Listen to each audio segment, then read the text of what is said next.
always gotta make sure my headset is plugged in. Anyways, Thomas Was Alone is a game about squares, rectangles, that's right.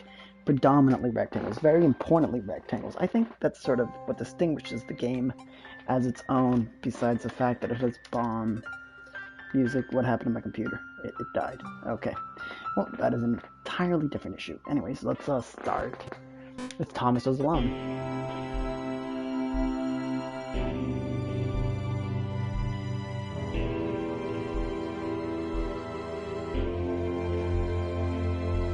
Thomas AT23612 wasn't special, it was just an eye in the right place at the right time. Thomas was alone. Wow. A weird first thought to have. That it would be. What I think is really interesting about this game, other than obviously it's literally about squares, rectangles, is the character decided to start listing his observations for posterity. 1. The whole alone thing. 2. Portals. They led somewhere. He'd yet to work out where. 3. Falling. Thomas was absolutely fantastic at falling. He was almost as good at falling as he was at observing.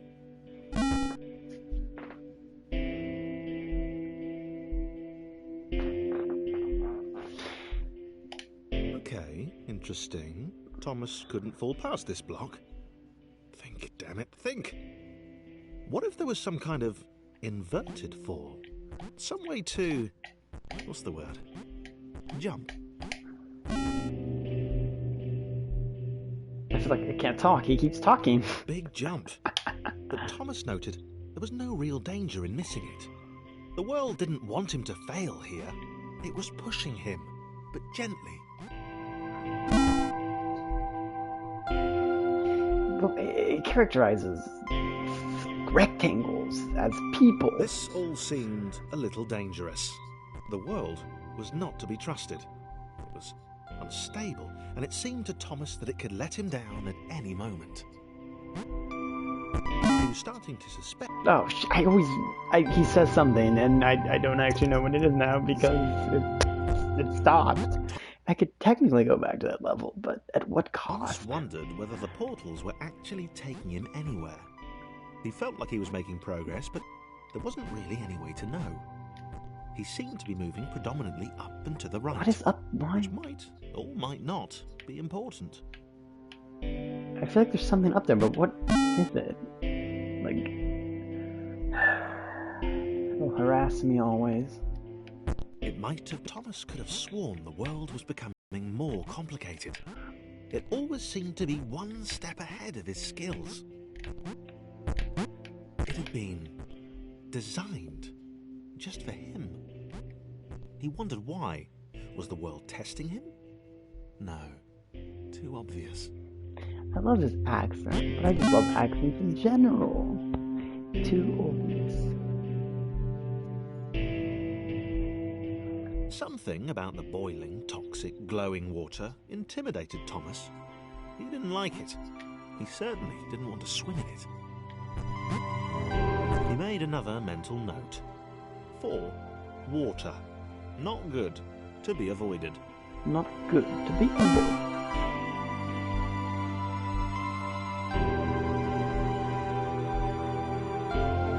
The loneliness was getting to Thomas.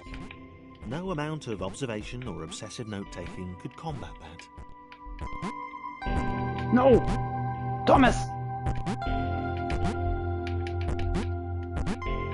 You can't miss a jump. It's very... No! Thomas, it's very important you don't do that. That's the antithesis of what we're trying to accomplish here. We're trying to go up. At times down, you know, but still. Do not work against me.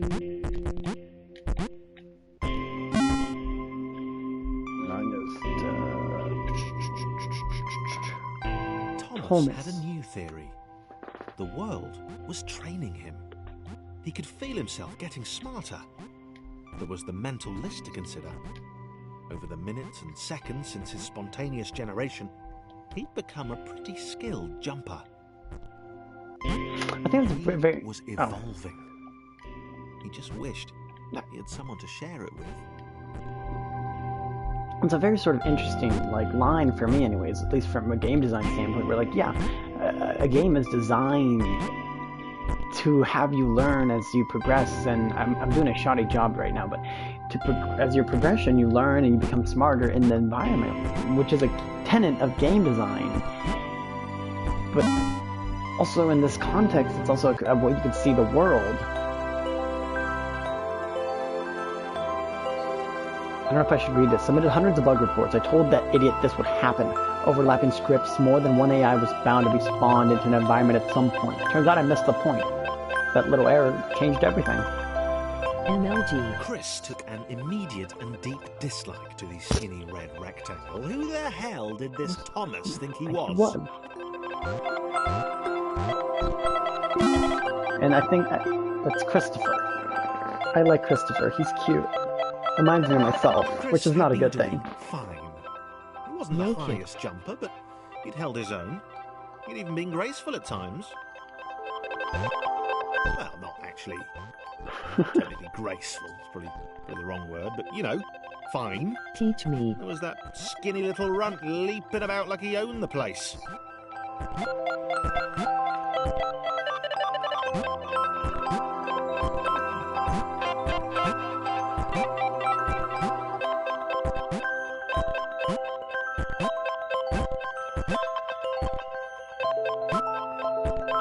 Hello, Christopher. Crowder. Oops.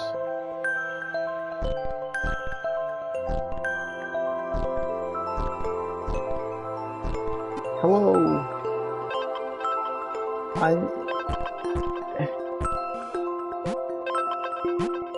Thomas, what is this?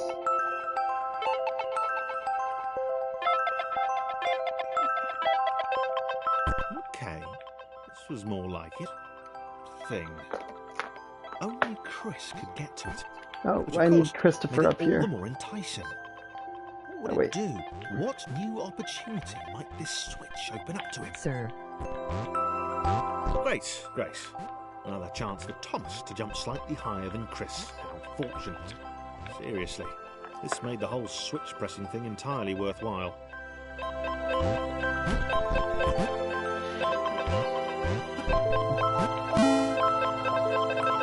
What?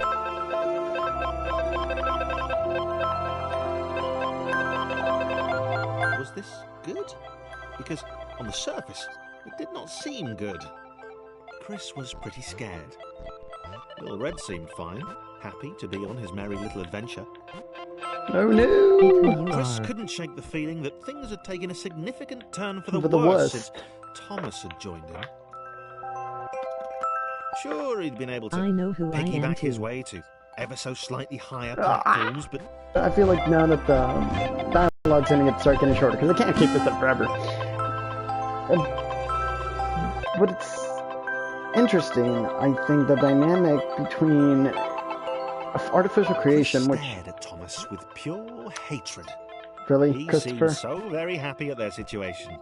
Friends together, a brave fellowship of quadrilaterals on a quest for greatness. I love that. That A would quest be of fine. quadrilaterals. But it was all the obvious observation that Thomas was doing which grated. Every time they saw something vaguely Oh, new, Christopher. Chris would hear a satisfied little from the vaulting idiot. He hoped the next portal would split them up, if only for a few levels. But anyways, the main point I was trying to make is that, I don't even remember what point I was trying to make, so that's actually a stupid statement. But I really like Thomas's one because it sort of creates people out of characters. Playing Mike. No, not people out of characters, that's a stupid statement. Come back here, platform. It creates people out of... I don't even know what exactly necessarily I'm trying to say. I'm just trying to say that these squares, literally Thomas, all he has is a name, and he's literally a red quadrilateral, as the narrator said, and that's sort of enough. You don't need some complex world to sort of qualify exactly what's happening. John knew. Yes. He knew Nixall. that this was his chance, a moment to shine. This was game day. Game day. Thomas was alone. Thomas definitely never happened. Oh, yeah.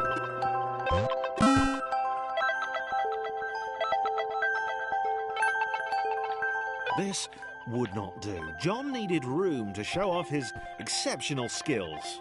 As it was, he was trapped on the wrong side of these little dot things. Where did they come from, anyway?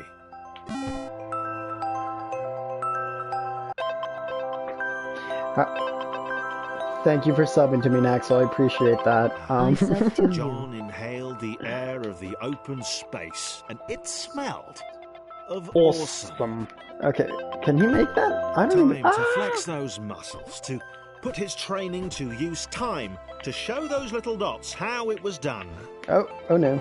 Oh no. Christopher! John decided to press the switch to let the little dots catch up with him. John cared for his new allies. You could tell from the sympathetic expression he practiced in the mirror all these years. I just think the game overall is just really funny. It has a great sense of humor, and it really, I don't know if it wants to tell a story necessarily. I forgot about Christopher. Okay, well, obviously it wants to tell a story, but the relevance of the story isn't, or at least the relevance of the character. I don't even have to have character arc necessarily. I found that the characters sort of develop alongside you because it's sort of an aspect of playing a game. By playing a game, you experience all the things that it has to offer, whether or not those things are necessarily relevant to the character creation is questionable. Like I'd say, like in Grand Theft Auto, is the mass merger necessary to convey your character as he or she is? Well, I don't know why I'm saying she. There's like no female Grand Theft Auto characters that can commit murder.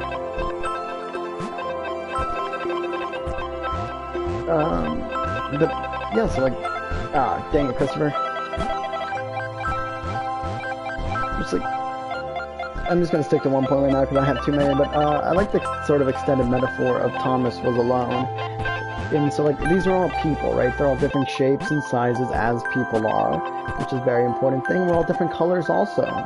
Limited colors, unfortunately it can't be yellow or red. I'd like to be purple.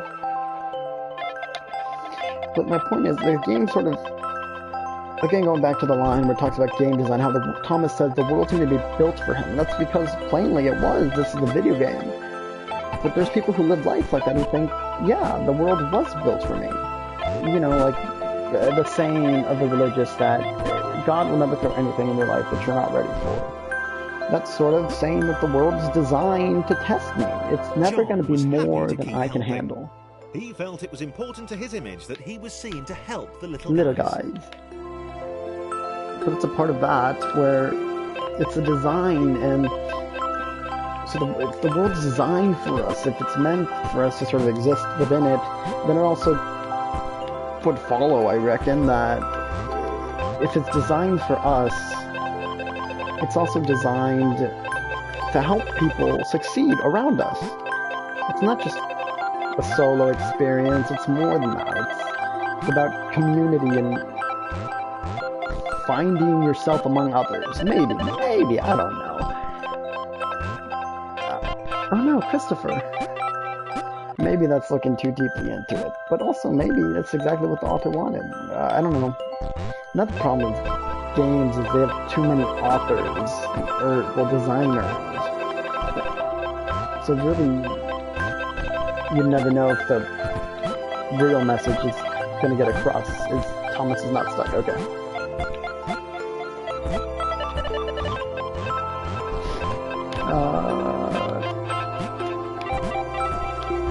Another thing I really like about this game is the music. The music is phenomenal. It's I don't know. I don't want to say it's atmospheric, but it's certain. Is it atmospheric? It's poignant. Dang it! Thomas, help Christopher. Okay. No, wait, no. He didn't mind them so much either. The red one, Thomas, had a charming way of applauding every time John jumped. No! I was hoping to get Christopher up there in one go, but that's not going to be a thing. Oh, Christopher!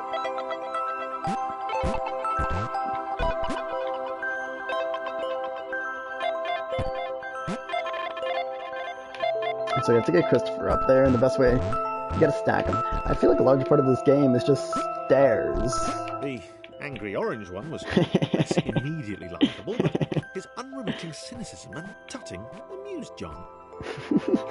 I don't know if this is a good thing, but I feel like I affiliate with Christopher. Christopher is my favorite of the squares. I just like, I don't know, I just feel like that's the kind of person I am. Cynicistic. I don't want to say I'm a little short fat one, but you know, if that's what it is, that's what it is.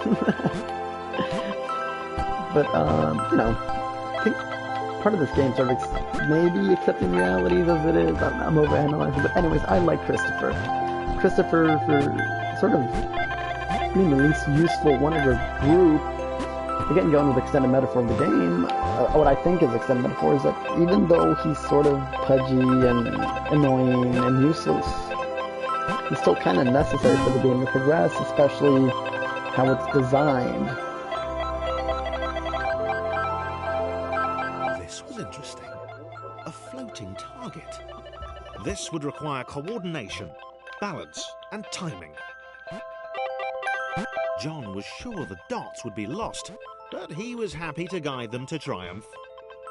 No, Christopher! That means I have to bring Thomas. Oh, wait, no, I don't. Oh, whoop. Perfect.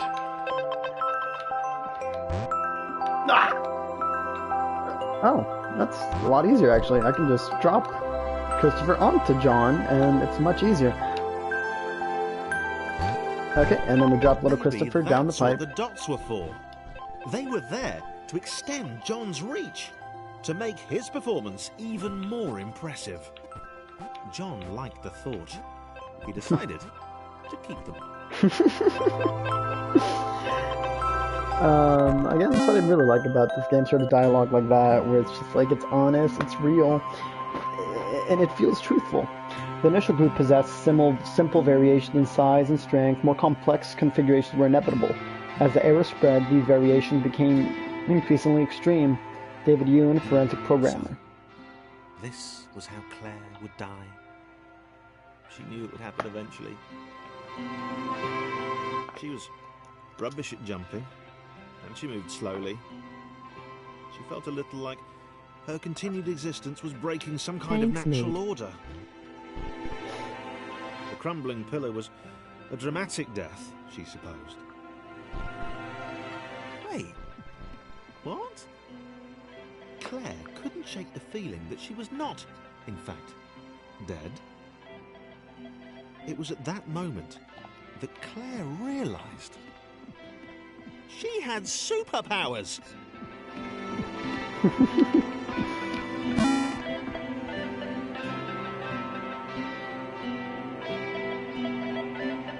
She'd need a cape.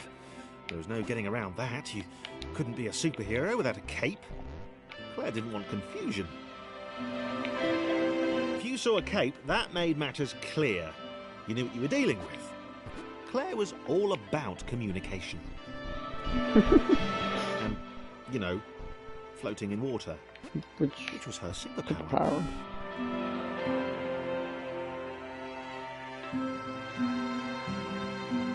Right, fear not, my skinny friends, for I am Claire, and I will save you. I know, I feel needed to come up with a superhero name as soon as possible. Claire was rubbish. If Claire's supposed to be like the fat chick of the group or something, like, I mean, that seems to be the insinuation. I like Claire. She's funny. She's a funny gal. For a square, she's got a load of personality, you know. And another thing about this game is that just in time, which was, of course, the perfect moment for oh no, Thomas! to arrive. No! Claire arrived just in time, which was, of Let's course, go, Claire. the perfect moment for superheroes to arrive. Ah. There we go. Okay. Do this. Come on, Claire. I'm gonna get Thomas out of here. He cannot swim. You can't jump. Oh no, she can't jump because Thomas is on top of him. If Thomas was offered. Oh, well, that's probably not a good time to find out if she can jump without Thomas. Because then Thomas would be dead, and that's surprisingly not the point of the game. Rise, Claire vowed to save this little rectangle in as many restarts as it took. And it's sort of aggravating aspect of the game is if you jump, your little square buddy doesn't follow you. So your little square buddy might die. And you know, I don't know about you, but generally death is not a good thing. And I like to avoid it personally. That's might just be hero in a world of rectangles and conveniently placed pools of toxic water.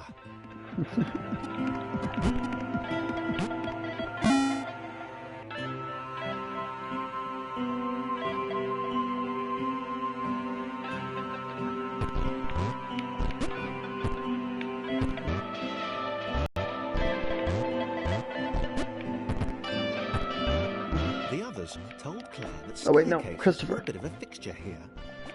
I wondered why the world made it so difficult. Also, I really like that line because it sort of acknowledges the fact that the game is literally stairs. It's using each other by force to get to another area because you literally cannot do anything without using the stairs. Come on, Christopher, let's go. I don't have all day. John is tired of waiting. No! I panic sometimes. I really shouldn't. And also, no. Oh well. The sort of forgiving aspect of this game is sort of contrary to some other.